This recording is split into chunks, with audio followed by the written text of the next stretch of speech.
Alright, let's read Cicero's Pro Caelio chapter 1. This time I'm not just going to say aloud the translation, but I'm also going to talk about tone, literary devices, and words that indicate the themes that are going to come up a lot in this speech. We open with Si quis judices, forte nunc adsit ignarus legum judiciorum consuetudinisque nostrae. If anyone, O judges, by chance were now present who was ignorant of the laws and of our laws and our judgments or law courts and our customs, miretur profecto, quae sit tanta trocitas. He certainly would wonder, or he would marvel, what such a great atrocity there was. Like, what such great atrocity there was, huiusce causa, in this criminal case.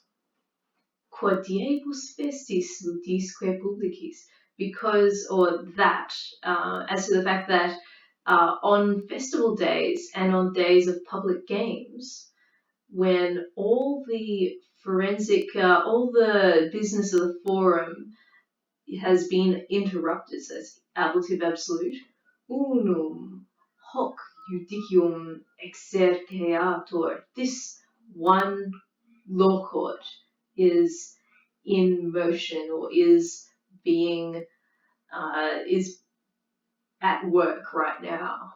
So that's what he would wonder. He would certainly wonder what great atrocity was there in this law case, and that on such days as this, festival days of the Ludi Megalenses, the festival in honor of Magna Mater, the goddess Cybele or Cybele from near the region of Troy, an Eastern goddess who had been adopted into the Roman set of gods. Why on such festival days this one court is in motion? So what I've highlighted here is words that are depicting the tone. Si quis, opening with such words as like, if anyone, O judges, is a very casual and kind of light-hearted way to start off. Forte, by chance, just happened to be present. Ignaros, unaware. This is an imaginary stranger who seems to just be completely clueless.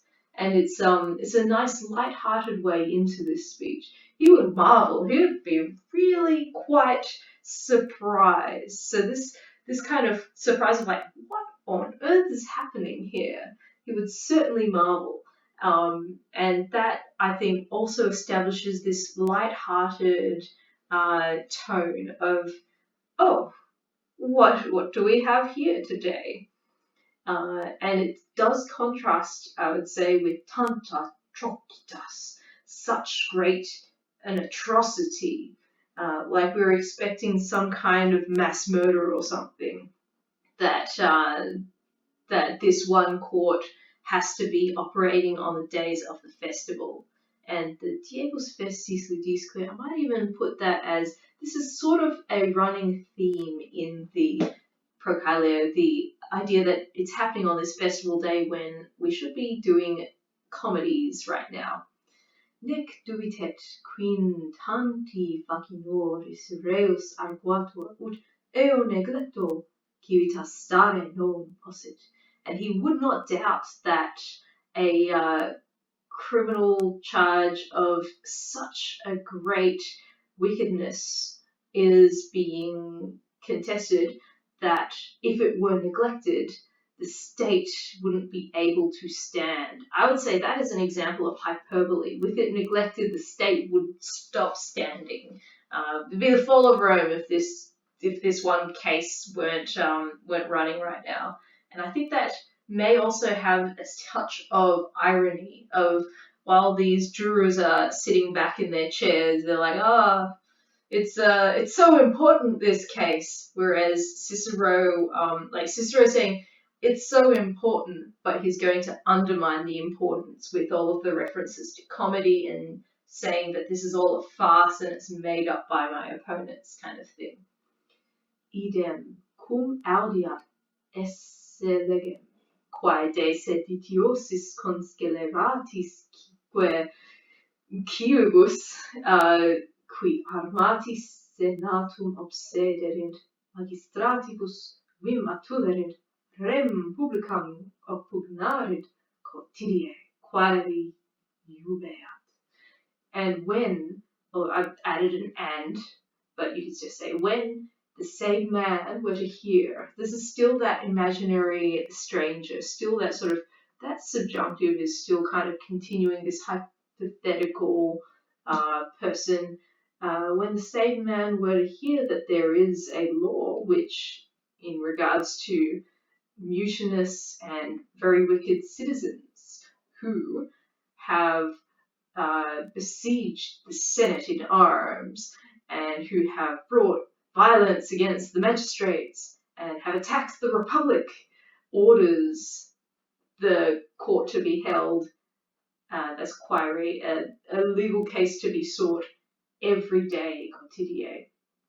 I've highlighted these as an example of tricolon, who have besieged the Senate, and there's three of them. They also kind of, they do increase in intensity with the Republic being attacked as the last one. Legem non improbet, he would not disapprove of the law. That's an example of litotes.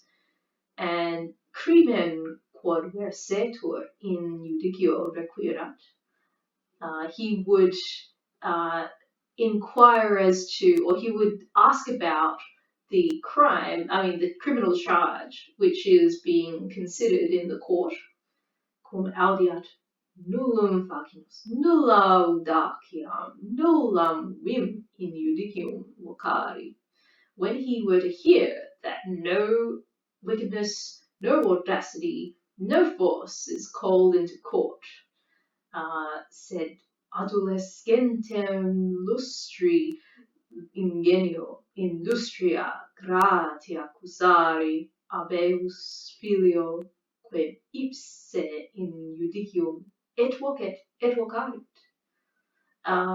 Let's stop there for a moment. That is, but he hears that a young man of famous talent, hard work, and gratia, grace, favor, popularity, is being accused by the son of him whom he himself both calls into court and has called into court, and that he is oppugnare, being, but he's being attacked by the wealth of a harlot. So this is sort of not a full sentence yet, but we have here a lot of choppy things. He would inquire as to the crime. When he hears this, he would do this.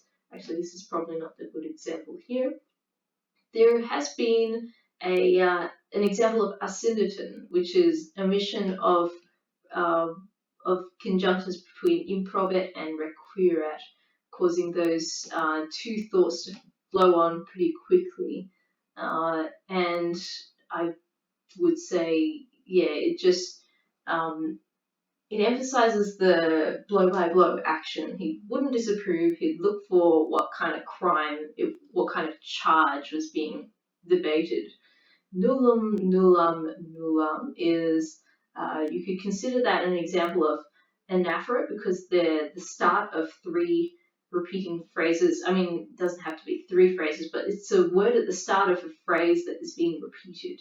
And it's also a tricolon because there are three of them. No wickedness, no audacity, no violence is being called into court. This is all establishing quite an elaborate tone, even though we started off with quite a bit of a casual observer. He's realizing the plot thickening here, that there's just nothing, there's no basis to this whole accusation. Shock and horror. Said adolescentem, a young man of talent, hard work and grace. That is another tricolon, of course, is being accused, and he's being accused by the son of the guy whom he both calls and has called.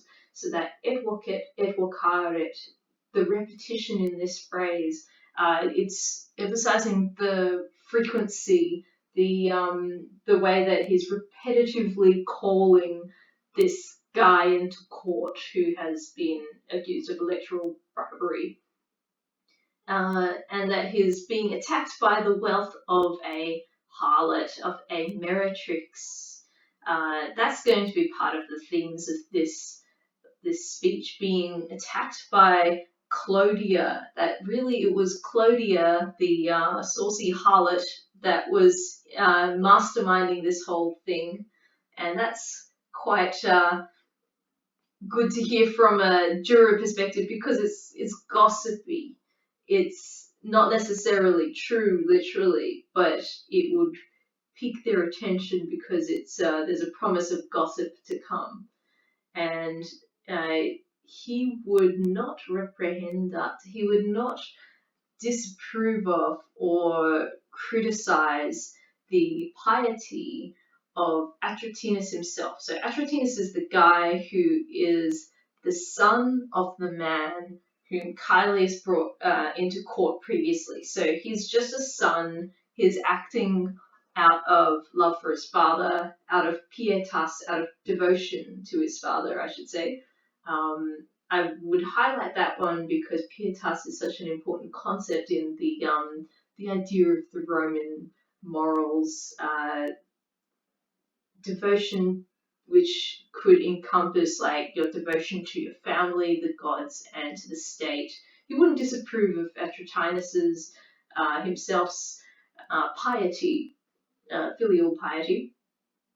He would think that libidinem muliebrem, womanly lust, ought to be crushed. This libido will come up a lot as a idea of like the vices, especially something which young people are very susceptible to. The vice of lust, which is quite a broad one, not just lust for people and like an adulterous sense, but also there's a lustfulness and a greediness of acquiring wealth and prestige, of acquiring luxury in the sort of excessive living kind of sense. And yes, someone who is lustful, I would say, is also someone likely to get into debt because of their poor impulse control. He would think that you, vos laboriosos existimet, he would think that you were hardworking, you to whom it was not allowed to be restful, even in the time of common rest. I would say that this is an example of synchisis, or synchisis, however you pronounce it. Ne quidem is a phrase that really goes together, and I mean, it usually is interrupted by another word, but synchisis at its core is about interlocked word order. And here we have communi otio, a word pair, in common rest. That is definitely a pair of words, and a ne quidem is another pair of words. They're interlocked in each other, which is part of why it's a difficult translation in that sentence, but also I guess it's entangling how not even in the common time of rest they can be able to take a break. Not even when everyone else is on holiday can these jurors who are hardworking be off duty. I'll leave it there for chapter 1.